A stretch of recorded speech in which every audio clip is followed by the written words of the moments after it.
Should you be pitching CFLs to your clients? Two reasons why that's not the case. One, the deep ecology issue. CFLs are better than incandescents.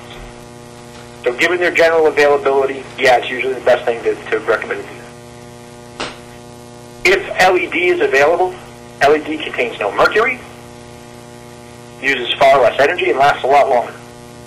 So from that standpoint, that LED technology is your best available morality. Now work backward from ROI, and you might say, well, the customer might tell CFLs are cheaper. Okay. Than LEDs. They are. What's your pitch as a green consultant, as a green team changeman? Well, you know what? Given the fact that the LED bulbs will last a lot longer and need a lot less time to replace, there's an ROI case to be made for it. Make the ROI case for yourself, and you're realizing, hey, installing LED technologies to qualified technicians, that's somebody I can set up as a partner. These guys might just decide to put a bunch of CFLs in themselves.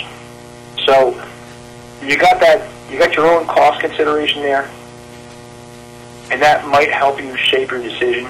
Don't let it stick with a deep ecology perspective, and at least you won't feel guilty about what you made for a recommendation. You weren't just trying to make a buck; you were trying to make the right recommendation. That just so happened to time out with your ROI consideration.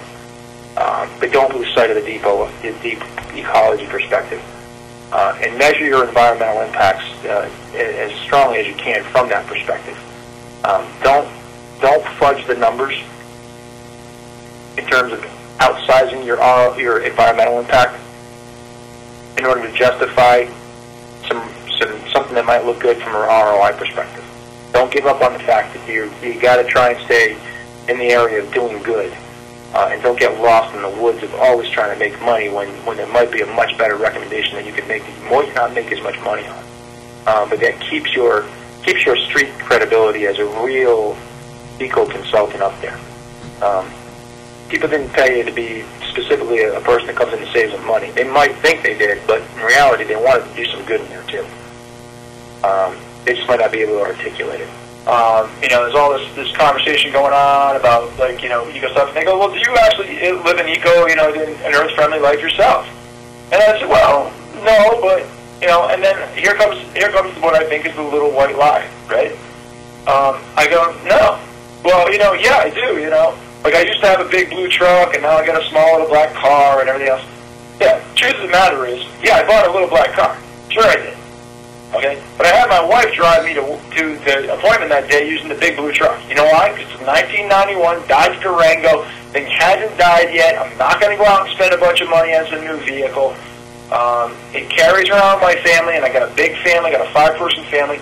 So 10 years ago, 11 years ago, I thought about being green, but wasn't. Right? It's an active process whereby people become more green all the time. And I use that to tell clients, I'll say, look, am I green perfect? No, I'll tell you right now I'm not. In fact, I am I'm a poster child for the Cash to Clunkers law that went out. That big incentive program. I got a 1999 Dodge Durango. I still didn't trade it in yet.